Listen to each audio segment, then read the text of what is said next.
సమానత్వం, మానవతా విలువలు, విద్యా హక్కులు ఇలాంటి విషయాలలో ముందుకు పోయారు. మీరు ఒక్క విషయం గుర్తుపెట్టుకోవాలి, ఒకసారి చరిత్ర నెమరేసుకోవాలి. చరిత్రలో ఏం చేశారు ఎవరని ఆలోచిస్తే మీలో ఒక చైతన్యం వస్తుంది.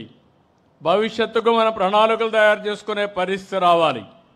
మీరు ఒకసారి చూసినప్పుడు తెలుగుదేశం పార్టీ వచ్చే వరకు వెనుకబడిన వర్గాలకు న్యాయం జరగలేదు.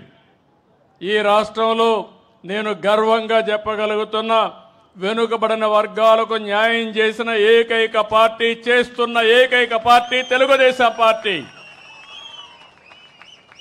ఇదొక చరిత్ర. అందరికీ అన్ని విధాల సహకరించే రోజుల్లో వెనుకబడిన వర్గాలు పూర్తిగా నష్టపోయారని, వీళ్లకు గుర్తింపు లేదని గుర్తించిన వ్యక్తి నందమూరి తారక రామారావు గారని చెప్పి నేను మీకు తెలియజేస్తున్నా. అక్కడి నుంచి ఉద్యోగాల్లో 33% రిజర్వేషన్లు పెట్టాం.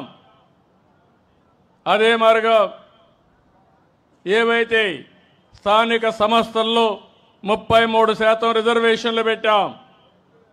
ప్రత్యేకమైన కార్యక్రమాలకు బీసీలు తీసుకొచ్చాం.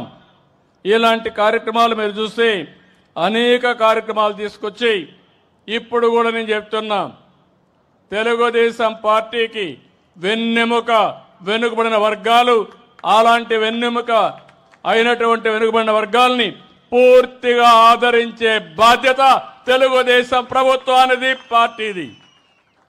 ఈరోజు ఎన్డీఏలో ఉన్న మిత్రపక్షాలు ముగ్గురం కూడా, నేను కానీ మా మిత్రుడు జనసేన అధినేత పవన్ కళ్యాణ్ కానీ, బీజేపీ దేశ ప్రధాని నరేంద్ర మోడీ గారు కానీ, మేమందరం కూడా వెనుకబడిన వర్గాల కోసం పనిచేస్తున్నాం. న్యాయం చేసే పార్టీ ఎన్డీఏ అని చెప్పి కూడా నేను మీకు తెలియజేస్తున్నా. 1988లో నాయి బ్రాహ్మణ్ ఫెడరేషన్ పెట్టాం. 2016లో ఎంబీసీ ఫెడరేషన్ పెట్టాం. ఈరోజు దగ్గర దగ్గర 140 వర్గాలు ఉన్నారు, 140 కులాలు ఉన్నాయి.